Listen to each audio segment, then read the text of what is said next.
Hello everyone, this is Charlie and I'm back with another video. It's been a long hiatus.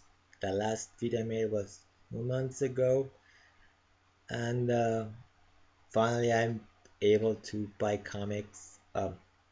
Thankfully I got, some money from my birthday, which was, on the 11th. I turned 37. Uh, and finally sort of things are getting better for me as well. But mostly I'm glad I'm back, buying books and actually made my deadline, which was, get back to comics when Rebirth starts, which actually started this week and goes full debuts next week actually. So, but instead of waiting for the whole Rebirth thing to get going, I've been buying books for the past 3 weeks. So here are like the 3 weeks worth of the books that I've bought. I've actually organized them for in stories. Yes, so I won't be going like what I got each week. So I'm just gonna give my thoughts on arcs that I'm reading, the books and everything. So first off, and I think that some might be interested in my thoughts on this book, this Universe Rebirth one shot. Um, I gotta say it's a great book. Jeff Jones promised something, he delivered, and I could really go into a lot of detail into these books, but I don't want to make this video too long. So I'll just give uh, let you know some thoughts that I got out of it when I some thoughts on it, mainly involving the whole Watchmen uh, link, the whole Doctor Manhattan actually manipulating the DC universe history and giving us the new 52. So in story, the antagonist, the one that seems to be screwing with the DCU, was Doctor Manhattan from Watchmen, and I think that Watchmen themselves. Uh, and I, I've given a lot of thought to this and how Watchmen, Alan Moore's Watchmen, uh, Frank Miller's The Dark Knight Returned actually sort of started this whole darker approach to superhero comics. How and it's very clear with this with DC how the tone of the books, before Crisis, in during Crisis, was a lot lighter, and suddenly, very slowly, it sort of got darker and darker, and suddenly, villains became deadlier. I mean, like every Batman villain was a total psycho, especially the Joker. It just became these very dark characters. Um, Same goes for like Superman, and I will talk about it when I show you the only back issue I've actually bought in this whole um, in these past few weeks. Uh, but I do have to read that that darkness really came from Watchmen and its influence. It's a considered one of the great graphic novels of our time, I think. But it's very depressing. It shows heroes as really broken people. All of that's been sort of slowly playing in not just DC, but in comics in general. There's the anti-hero. There's like the deadlier versions of of heroism. The crazier versions of villains, much more deadlier than years gone by. From the past, from the golden age, silver age, from the bronze age. There's like this darkening of heroes, and it's great that we can have mature books, but superhero comics shouldn't be dark, and heroes shouldn't be dark, and And this is really what John's let's you know what John's is sort of transmitting in the book. The other thing I think uh, John's is doing is sort of giving a jab at DC editorial, because in the story he mentions that it wasn't the Flashpoint that caused the change, but it was an outside force. In story it's the Doctor Manhattan, but in the but outside in the real world, it really was this editorial who used John's Flashpoint story to bring about the changes. Because I read a while back that the original ending would have Barrios return to the DCU without any change. It would be like he's back in the present DCU without any change, and everything go back to normal. And you can actually tell that this was a last minute thing, because a lot of the pre 52 arcs books ended so suddenly. Like their their arc ends, and but there's like no real sense of closure. So yeah, sort of kind of had to do the convergence thing, but there really wasn't any closure uh, for those stories and for those characters. You just think they would go on not before, as before, and you can feel it in the New 52 because it was such an inconsistent time those first months of that. Um, some books were very inconsistent because DC, and again this is what I read at the time, was that nobody was really sure what they were pitching. Uh, DC was contacting all these writers, asking them to pitch for certain characters, and but they weren't really telling them what was going on. So again, there wasn't any big plan or direction the books were going, or anything that the editor was really telling writers. And you can actually see it in the Scott Lobdell books. A lot of his three books sort of, you know, mention that they would sort of continue from before, but then editorial changed their minds and took some things away. So the books themselves didn't really make a lot of sense with the new editorial edict that came from above. Uh, Same thing why the Green Lantern books sort of continued from what Geoff Johns left in the last volume that he wrote.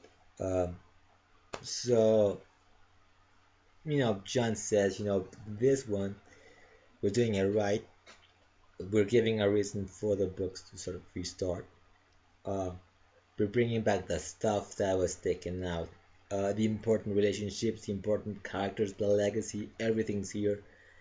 Everything that made the DC universe what it was, so different from, say, Marvel. And of course, you'll remember people used to say that DC was trying to out Marvel as the darker tone it was taking. So, um, so those are like my two big things there on this book, Rebirth, and I'm looking forward to reading the new books as well. Also, in the past 3 weeks, I've been sort of catching up on the Superman books. In fact, back in April, I only bought like one book because I had some money, and that was Superman number 51, uh, the first part of the Last Days of Superman. And so I decided to pick up on when it came out the second print of Action Comics 51, which is the third part of that story. The American actually went to the shop on my birthday was basically another series I was starting, but definitely it was this one because it as well because it was the return of Supergirl after she had not been seen since the end of her series, but she did show up in conventions, and that's not really explained here. She had like cameos there, but this actually explains what happened to the character. It sets up the her new series coming out of Rebirth as well, which will be debuting in August. The special will be in August. The first issue will be will come out in September. It sets things up. Of course, they're taking stuff from the TV show in a very organic way. They're not just throwing it in there. So I got issue 51, second print. I also bought the issue 52, which is this is the new 52 variant, uh, which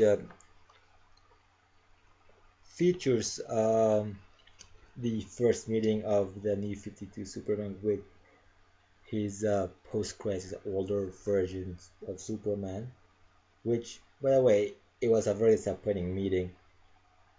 Uh, Only 3 panels, so it was just like a moment.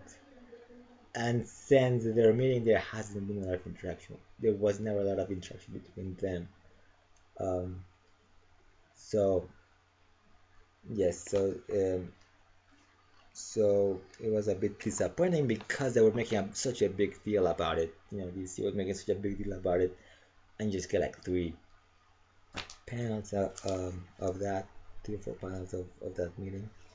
Um, then we got Superman and Wonder Woman number 29, and the final part, um, which is Superman number 52, which I also felt kind of disappointed by it because it read so fast. It read so fast. The art is nice, but there are a lot of panels, big panels, and I feel there isn't a lot of meat to the story. You just defeats Superman defeats the doppelganger, Sun Energy doppelganger, and then he dies. And I feel there wasn't a lot of meat to the story. But that's not to say that Thomas isn't doing a good job with the story. I mean, I've really liked what he did with, or what he's doing. When I picked up this issue, I didn't really feel lost. It was all pretty much laid out. Of course, I haven't read the first part. Actually, I have as well, but I did feel it was a job well done by Tomasi. So I'm looking forward to his Superman series. The other reason why I went back to the shop on my birthday week, actually on a Thursday, was because of this. The first issue of the Adventures of Supergirl came out, which is the print version of the digital first series. So it's bi-weekly, so I bought both issues. So it's a good way to fill in while I wait for season number 2, which the second season. So great work, and with my strolling gates with a whole bunch of artists doing every art, I believe. And if you picked up this book or these books, I like Strolling Gates writing, which I think is like the top book, and it's doing a phenomenal job. You should really check out his run, which was from the last Supergirl volume before the New 52. A lot of it does tie to the New Krypton stuff, but there isn't a lot of crossover. There are a few crossovers, but he pretty much tells his own stories, but within the whole context of the Krypton stuff. But I really recommend picking up his Supergirl. I mean, this, of course, and of course, run on Supergirl, which is like, I believe issue 34 to around issue 50 something of the pre the pre Flashpoint pre New 52 series. Phenomenal. I mean, what Sterling had to do was, he came in and pretty much with the help of Geoff Johns, he actually had to fix the big mess that the Supergirl book was when it was launched in 2005, I believe, by Jeff Loeb. Um, that was a mess of an arc. Joe Clay run was also very bad, terrible, uh, very bad, very disappointing, very un-Supergirl like. Uh, which is pretty much what a few critics want the Supergirl to be like in the TV show, which is a version which a ton of people have rejected. Uh, and we get a more classic approach to the character from Sterling Gates, and that was a phenomenal run, and you really should check that one out. Finally, I did buy at one point. I don't remember. I think I bought this. I think I bought this last week, which is a back issue, Superman number 85, uh, which is the second part of the story where the Toyman kills Cat Grant's son. So, like I'm saying, I was saying before, the Toyman wasn't. He was supposed to be like a sort of funny character, very light-hearted, not too serious, and then, he was made into a murderer, uh, a psychotic killer, uh, and so that kind of really you can really feel how that sort of thing shifted, from what the Toyman would be seen as to what he became in the mid 90s or early 90s, uh, in the 90s, mid early 90s, as a character,